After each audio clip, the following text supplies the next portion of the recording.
বিশ্বকাপের সূচি ঘোষণা করার পর থেকেই হিসাব মিলাতে বসে গেছেন ফুটবল প্রেমীরা। কখন খেলা, কিভাবে দেখবেন তারা, কিন্তু সেই সময় নিয়েই বিপদে পড়েছেন। বাংলাদেশিদের জন্য 12 সময়ে শুরু হবে এবারের বিশ্বকাপ ম্যাচ। রাত 11টায় যেমন খেলা আছে, আবার আছে সকাল 10টাতেও। ফাইনাল হবে স্থানীয় সময় দুপুর 3টায়। তা নিয়ে আপত্তি ফুটবলারদের সংগঠন ফিপ্রোর। তবে টেলিভিশন দর্শকদের আকৃষ্ট করাই মূল বলে জানিয়েছে ফিফা।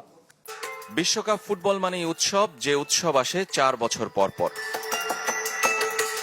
কিন্তু এবারের বিশ্বকাপ যেন বিপদ ডেকে এনেছে বিশ্ববাসীর জন্য, অন্তত ইউরোপ, এশিয়া, অস্ট্রেলিয়া মহাদেশের বিশাল সংখ্যক ফুটবল প্রেমীদের জন্য। বিশ্বকাপ দেখতে হলে বসতে হবে হিসাব খাতা নিয়ে, কেননা সময়ের অসম পার্থক্য আর অসংখ্য সময় ম্যাচ থাকায় কোন ম্যাচ কখন কবে সেটা মনে রাখা দুঃসাধ্য।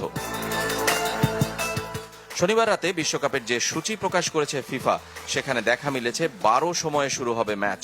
বাংলাদেশের সময় অনুযায়ী রাত 11টায় শুরু হয়ে পরদিন সকাল 10টা পর্যন্ত প্রায় প্রতি ঘন্টায় আছে কোনো না কোনো দিন খেলা। স্থানীয় সময় দুপুর 1টা থেকে শুরু হবে প্রথম ম্যাচ।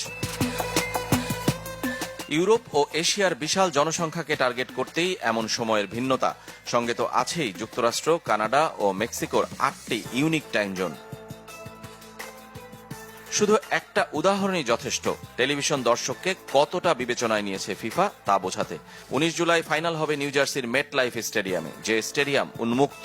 খেলা শুরু দুপুর 3টায়, যেখানে গত 3 দশকে দুপুরের গড় তাপমাত্রা 28 ডিগ্রি সেলসিয়াস। জুন জুলাইয়ের প্রচন্ড গরমের মাঝে কেন এই সময় বেছে নিয়েছে ফিফা, সরাসরি উত্তর দিয়েছেন ফিফার চিফ টুর্নামেন্ট অফিসার। এটা বিশ্বকাপ ফাইনাল, যত বেশি মানুষ টেলিভিশনের পর্দায় দেখবে তত টুর্নামেন্টের সাফল্য।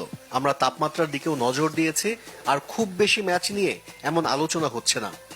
ফুটবলের দেশ ইংল্যান্ডের সমর্থকদের চিন্তাটাও কম নয়। খেলা দেখতে ভোর 5টায়ও ঘুম থেকে উঠতে হবে তাদের।